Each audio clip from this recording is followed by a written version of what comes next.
Probably the most dangerous and challenging job in diving is working as a commercial diver. Commercial divers are involved in underwater construction, salvage, and other types of operations. Eric Wolchin is a commercial diver with Global Diving and Salvage in Seattle.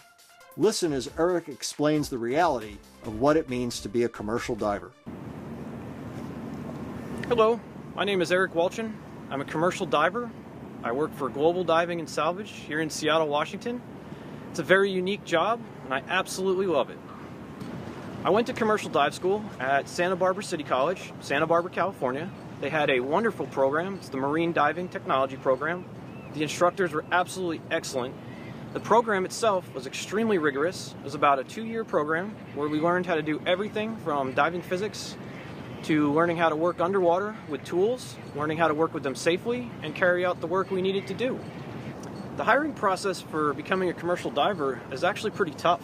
My first job when I was working for Salty Dog Dive Service, I was just starting school, so I was hired pretty quickly. Just a real basic job, was given an air tank and a hose and a pad and said, here you go, don't kill yourself. I got a lot of experience doing that over a bunch of years, and then I decided to take it up to the next level. Global is definitely the next level. We're one of the biggest marine salvage contractors on the West Coast, and we're trying to every day getting bigger and bigger.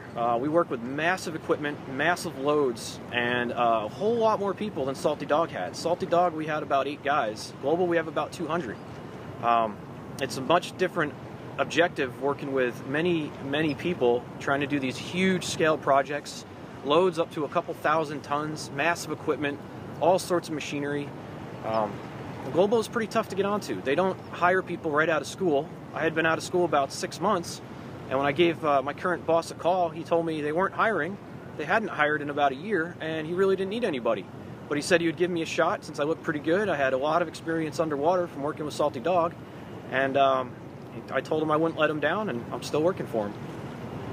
With commercial diving, there's kind of a hierarchy of progression of jobs. Usually you get hired as a tender, which is a bare bones job straight out of school, where you pretty much tend the diver's hose and assist him with getting tools and helping him in and out of the water.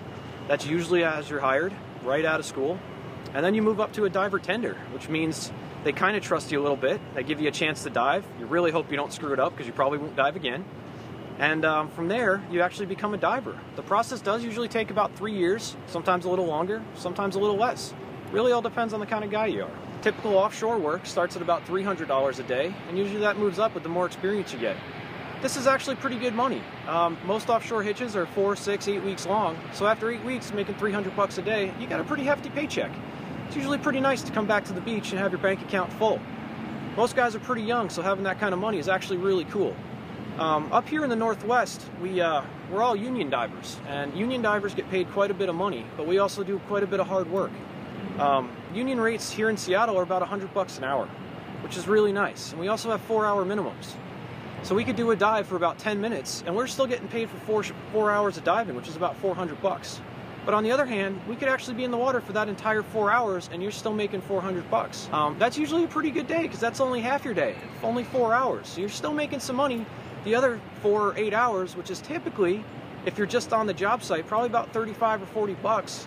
Or maybe if you're standby, it's about $45. So you're looking at a pretty hefty paycheck for a day as a union diver. In the commercial diving world, there's quite a few skills that you need to have to be able to do your job effectively. Here in the Puget Sound region of the Northwest, small boat handling and navigation is actually pretty key. Most jobs we go to, we have to take small vessels too, and we have to know how to navigate. You need to know the rules of the road. You need to know all the navigation buoys, different lights, different sounds. You need to know how to get to the job safely so you can make your money and go home at the end of the night. Stuff also like rigging. Rigging is very important.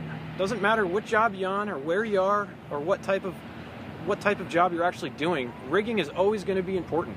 Not just topside. Underwater, you're going to have to do quite a bit of rigging also. You might have to rig stuff to be lifted out of the water. You might have to rig stuff to get things together to try to get your job complete. Topside rigging is usually pretty important to get something down to the diver. By underwater burning, it's actually exactly what it sounds. You're creating a fire underwater to burn through usually steel. The process uses high voltage electricity mixed with oxygen, and it's put through a torch in which you have a rod which consumes itself, and it has a 10,000 degree flame at the tip, and that'll pretty much cut through anything you need to cut through. As a commercial diver, I also work for a company called Sub Aviator Systems.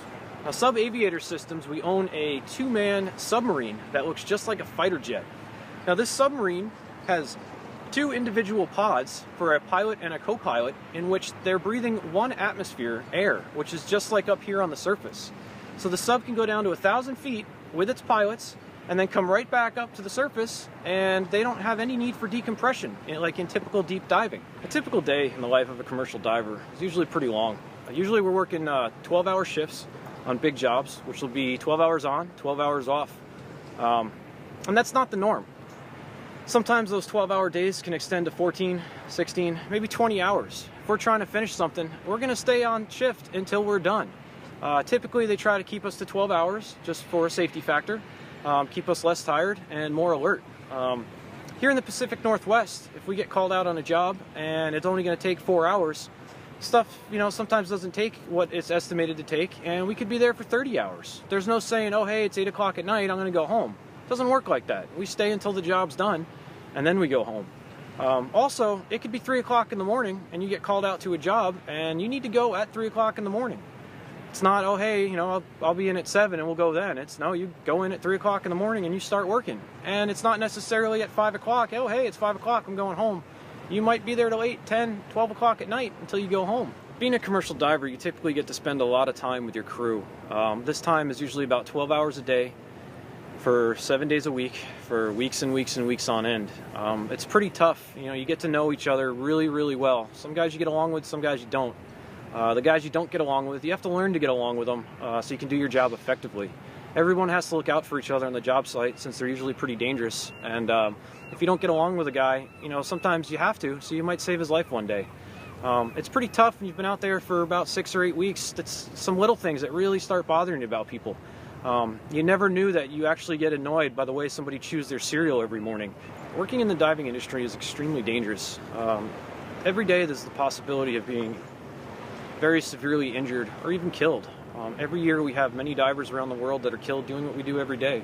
It's pretty scary to think about. You go to work one day and something that you do every day kills you and you don't come home to your family.